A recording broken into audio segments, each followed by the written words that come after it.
मैं पूरन political analyst bye Uttarakhandi में आपका स्वागत करता हूं। आज 25 जनवरी 2022 उत्तराखंड विधानसभा के नॉमिनेशन के लिए महज 3 दिन बच गए हैं, जिसमें से कल 26 जनवरी यानी गणतंत्र दिवस है। तो लगभग ये माना जा रहा है कि उत्तरांचल में जो है कल कोई भी नॉमिनेशन होने की आशंका कम ही है।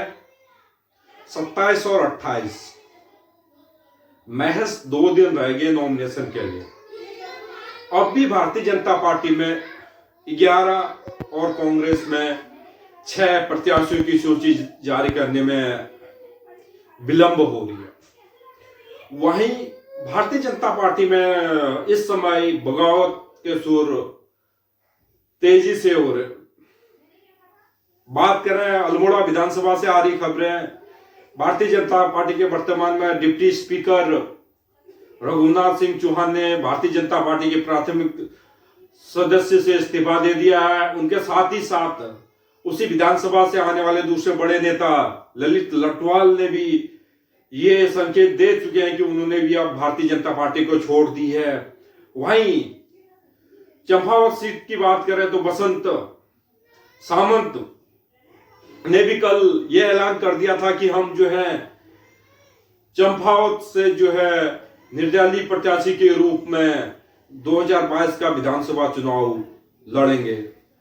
वहीं भीमताल से मनोज शाह ने आज निर्दलीय प्रत्याशी के रूप में अपना विधानसभा भीमताल से नॉमिनेशन कर दिया है। इसी के साथ जो 6 या 7 और बड़ी कुमाऊं की सीटें हैं जिसमें कैंडिडेट को लेकर भारी विरोध हो रहा है, उसमें अल्मोड़ा, कपकोट, बागेश्वर एंड नैनीताल सीटें भी हैं। कुमाऊं में यह माना जा रहा है कि इस समय जो है भारतीय जनता पार्टी पूरी तरह से बैकफुट पर है। जिस तरह से उनके जो है अपने नेता बगावत कर रहे हैं और अधिकांश नेताओं ने जो है पार्टी की प्राथमिक सदस्यता से इस्तीफा दे दिया है। वहीं बात कर रहे हैं काशीपुर, जो त्रिलोक सिंह चिम्मा, हरबंस सिंह चिम्मा के बेटे हैं, उनको टिकट देने के बाद काशीपुर के लगभग 300 से ज्यादा बड़े भारतीय जनता पार्टी के नेताओं ने, यहां तक कि काशीपुर की मेयर ने भी भारतीय जनता पार्टी के प्राथमिक सदस्यता से इस्तीफा दे दिया है। इसे बड़े ही जो है डेंट और भारतीय जनता पार्टी के लिए खास करके उधम सिंह नगर में एक तरह से यह माना जा रहा है कि जो है विरोध के सुर तेज हो गए हैं। और जिस तरह से ये 4-5 विधानसभाओं में निर्दलीय भारतीय जनता पार्टी के बड़े नेता निर्दलीय के रूप में मैदान पे कूद गए हैं, उसे तो भारतीय जनता पार्टी के लिए निश्चित ही एक जो है बड़ी क्षति होने वाली है विधानसभा चुनाव 2022 में।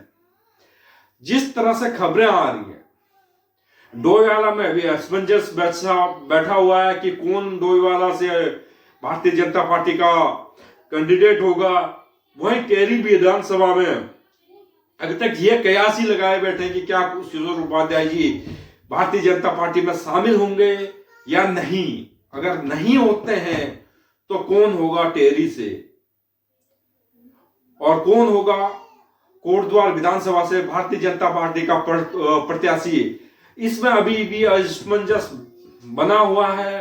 हो सकता है कि आज शाम रात 10 बजे के करीब भारतीय जनता पार्टी अगले अपने जो 11 प्रत्याशियों की सूची है वो जारी कर दे। लेकिन एक तरह से जैसे ये 11 प्रत्याशियों की सूची जारी होगी, उत्तराखंड में एक बड़े मास लेवल में भारतीय जनता पार्टी से उनके लीडरों का जाना तय माना जा रहा है।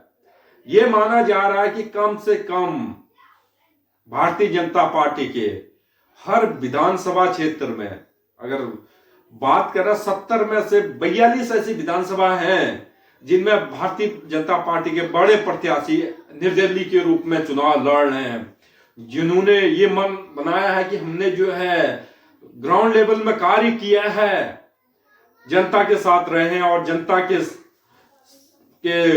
लिए काम किया है और जनता का उनको भरपूर आशीर्वाद देगी, वो नेता इस समय वो भारतीय जनता पार्टी के प्रत्याशी के अगेंस्ट उस विधानसभा से होकर भर चुके हैं।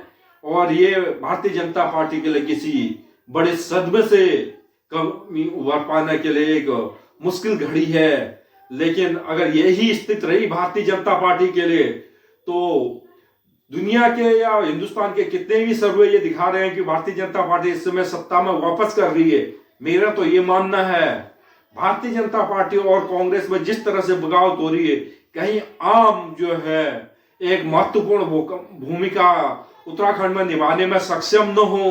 क्योंकि कुछ लोगों का ये भी मत है कि एक किसी पार्टी को कुछ मास लेवल में जो है 12 से 13 सीटें जीतने में सक्षम हो जाए, तो उसे ये फर्क पड़ेगा कि जो है हम जो ग्राउंड लेवल के जो है नेता हैं, जिनके अच्छी पहुंच है लोगों तक, कार्यकर्ता के रूप में उन्हें 10-10 साल अच्छे से अपने विधानसभा में व्यतीत किए हैं, आने वाले समय में उनका जो है भारतीय जनता पार्टी सम्मान करेगी। जो अभी स्थिति है, उनका अधिकांश लोगों का ये कहना है उत्तराखंड में भारतीय जनता पार्टी के जो है जमीनी लेवल के कार्यकर्ताओं से जो है कोई जो है सुनने को तैयार नहीं है, ना वो प्रदेश के नेता और ना ही वो केंद्र के नेता। इस तरह से जिस तरह से कुमाऊं से 7 या 8 सीटों में अब तक निर्दलीय चुनाव प्रत्याशी के रूप में भारतीय जनता पार्टी के